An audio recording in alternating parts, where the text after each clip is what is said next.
So this is Oklahoma Zone 6B. It's June 27th, 2025. We're coming to check out the tree line that was planted last week, and we're looking at what is coming up. So we can definitely see a lot of our first emergence, which are these corns. These are blue hoppy corns coming up.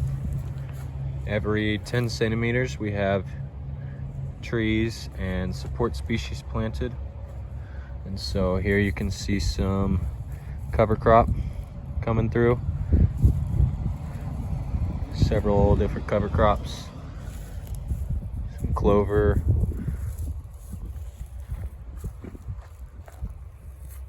Down further we have the next succession.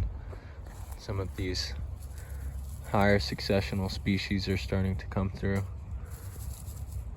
Lots of cover crops right there. But the tree line's coming up good for these first emergent corns. With basically no water, just some rainwater. They're coming up nicely. But down here we have castor beans starting to come up. We have some Mexican sunflower developing, which is exciting. A lot of this rose and stuff are testing. Cover crop bean. But this rose looking good. No-till number 2 is looking good. 35,000 flower seeds and then cover crops and edible species. And just recently planted out both of our support lines with as many beans as we could get our hands on, and then cover crop on top, waiting for a nice rain. And then we're gonna come back through and inoculate everything. We did both of our lines, support lines, and I'm still collecting some more seeds to get our other tree line done. So this is a support line. This is a food line. Look, cover crops coming through actually. That's exciting because it wasn't before. This is a support line we just planted, and this is our tree line that we have yet to plant. So we still need to plant this tree line out, and we need to plant out this grocery row, food row still.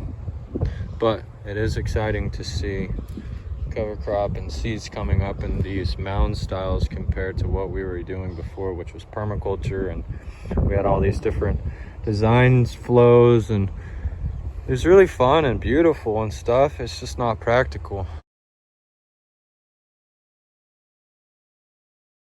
For planting these systems, they're really easy. So we take this, and we've already pre-checked for moisture, and we literally just put a hole in, and then that's our hole. So this is called a elder stall, I believe. I got this as a gift, but this works great for these systems. You just stick it in, and then someone comes behind us, we drop seeds in, and then somebody comes behind them and then close it up, or put some worm castings on top and then close it up. And we do that for a whole row, and a whole row gets planted out in 15 minutes. You can water a whole row by hand in a minute at the most. You can trim down a whole row really easily. Everything becomes about access and ease of management in these systems, and that's what we're trying to replicate here, and that's what we're moving towards. And we're planting whatever we can get our hands on. We're really trying to keep an eye out for our weedy species. Down here on the train tracks is a prime example of what is considered a invasive species, but we can use it as a pioneering species. That's what this is. It's growing down here with no love, no support, no trellising, nobody planted it, nobody's watering it. It's self-sustaining. It has no pest damage. It is invasive. It's Johnson grass. Most animals cannot use it as fodder. However, in this area, it is the plant that grows the strongest, the most robust, without any pest damage. So it's got seeds, and it spreads through rhizosphere, and through management, proper management, cutting it before it goes to seed and managing around it to ensure it's not spreading, is going to ensure that you can utilize a plant like this in your support line, for instance, to support your trees and or your grocery line in our situation.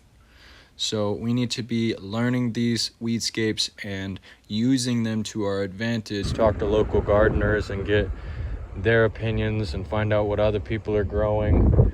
Check out, down in the spillways. We check out around our local forest ecosystem. We check out at the railroad tracks because there's some goodies there, let me tell you.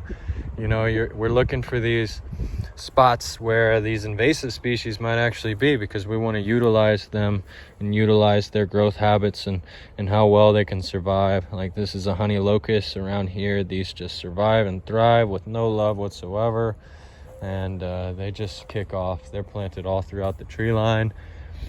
We have several more pioneer species that we're planting out, and we'll continue to plant out and find more pioneer species to add to these lines.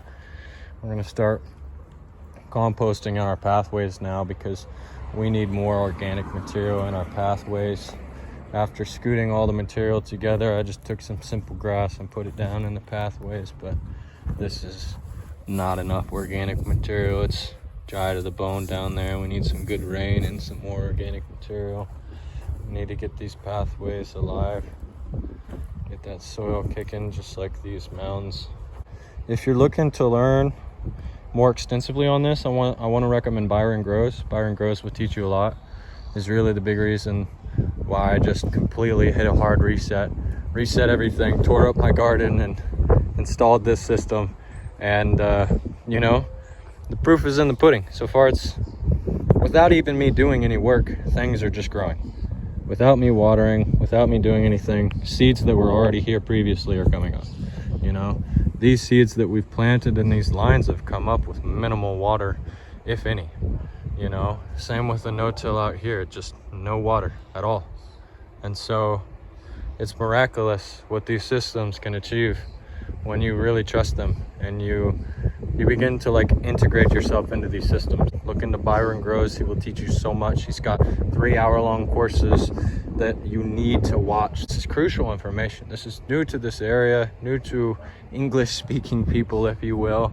Maybe 5 to 10 years has this stuff been translated and been available, and this knowledge has been presented to us. But I'm trying to set up my system here in Oklahoma Zone 6B because I'm always looking to advance. I'm always looking for the next thing. And we do organic, we do Jadam, we do Korean natural farming here at this farm. We try to incorporate Johnson Sioux compost and biodynamic compost and biocomplete compost, back to Eden method, all these different ideas and permaculture, and we're trying to put them all together and just find out what works and what doesn't work and ride out the system so we can have a model for success for this area, so we can show people that this is how you can cultivate food really easily, really affordable. It's not minimal work, it's just a different kind of work. It's very hard work. This was a full 8 hours a day just to arrange the material, and then hours and hours and days of collecting material from working landscaping jobs, and creating a garden, and then throwing it all away, and then creating these nice, beautiful rows, It's a lot of work, It is. But at the end of the day, it's well worth it. It's well worth the work and the determination to put these systems in and watch them flourish. So that's going to be it for this update. Don't forget to like, subscribe, share this with a friend you might think is useful to them. And I'm going to leave a link in the description for Byron Grows YouTube channel so you can check out these videos and you can learn for yourself from a master, from somebody that's been doing this much longer than I have and has seen many systems and will show you many systems and has all this set up and arranged in a way for you to easily understand and utilize these systems. So have a great day and stay growing.